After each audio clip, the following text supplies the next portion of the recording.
Welcome to Talk of the Town. I'm Robin Zimmerman. We have two very special guests with us today on our program. We have Mike McClelland and we also have Kelly Smith, and they are involved with the Concours d'Elegance, the Hilton Head Concours d'Elegance and Motoring Festival. We have the PR marketing director, and then Mike is the chairman, and it's coming up the first weekend in November 3rd, 4th, and 5th. And it's the 21st Concours? 21st anniversary of the Concours. Wow. So let's just dive right in. I'm going to start with you, Mike. What can we expect this year that might be different than the past? Well, I guess the first thing that I think about is the cars themselves. Right. You have to remember the Concours is really a three-day event. Friday evening is Flights and Fancy at the airport. We'll have over 20 classic and antique airplanes, including biplanes. And there'll be a corresponding car with each airplane. So if it's a 1937 Stearman airplane, of which we will have one, which is fabulous, sitting next to it will be a 1937 automobile. So people can look at it and say, wow, that's amazing, and so on. Unique. But then also there's a dinner that goes with that night.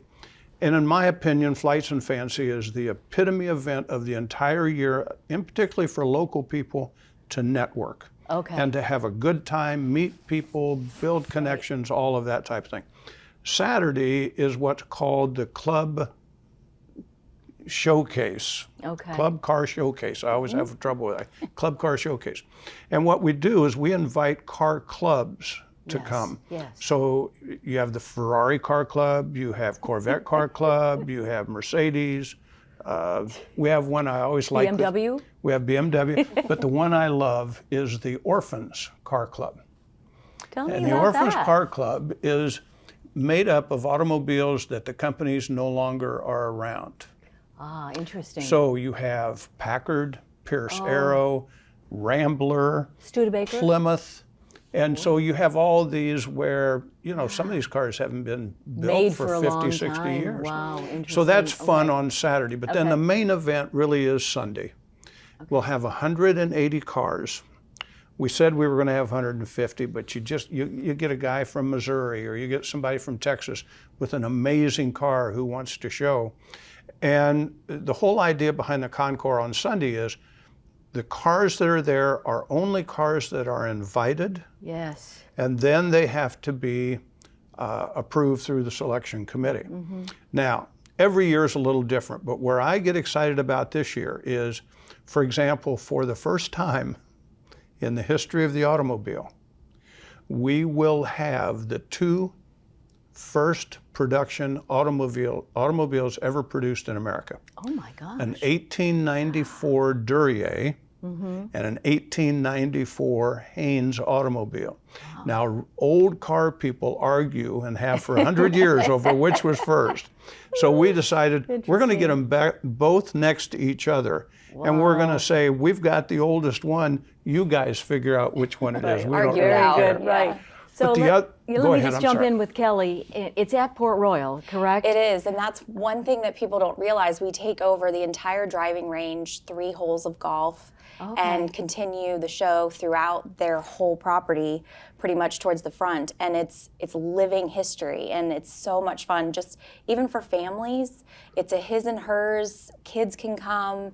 We bring in boats, vintage boats that have been built by hand, and the stories these people tell that have brought things to the show field is unbelievable. And I would think that it's massive. So is there like a map so you know? Oh, yes. So you know? Oh, yes. You know where it all is? I am embarrassed to say I have never been, but I'm going this year.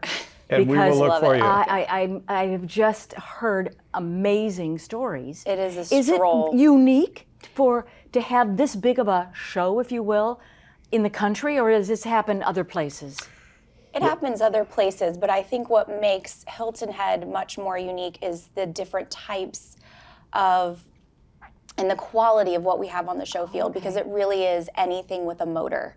And we bring in motorcycles, and we have food and beverage and lots of ways for people to really enjoy even some of the live music while they're there and really make a day of it. It's an experience. It is.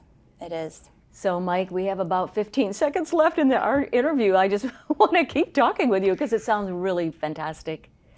Two things I guess I'd like to leave you with. Number one, the Concours is the second largest event on the island all year long, second only to the Heritage Golf Outing. Okay. We'll generate $15 million in revenue for the island with hotels, restaurants, all that kind of thing.